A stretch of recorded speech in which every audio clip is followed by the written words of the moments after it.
الفنانة الجميلة عزة بهاء طلعت مع ياسمين عز من فترة كده، واتكلمت عن حياتها الشخصية وقالت حاجة بصراحة أنا أول مرة أعرفها عنها وصدمت فعلا لما عرفتها. قالت إيه؟ قالت اكتشفت خيانة زوجي ليا وأنا بدفنه.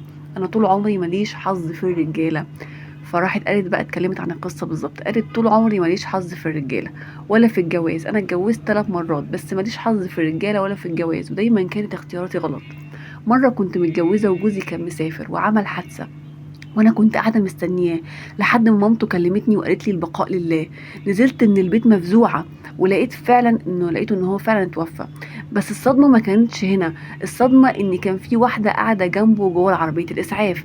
انا لسه ما كنتش في حالتي، فبصيت لهم وانا مش فاهمه ومخي بيقول مين دي وبتعمل ايه جنب جوزي. عديت الجنازه بالعافيه، وبعد ما دفناه واحد صاحبه جه يواسيني. قلت له هي مين اللي كانت معاه؟ راح قال لي بمنتهى الهدوء ما تظلميش الراجل، الله يرحمه كان محترم طول عمره، دي مراته التانية. بصراحة الكلام ده صدمها جدا، وانا نفسي استغربت. بصراحة موقف صعب جدا، ما اتمنوش لاي حد.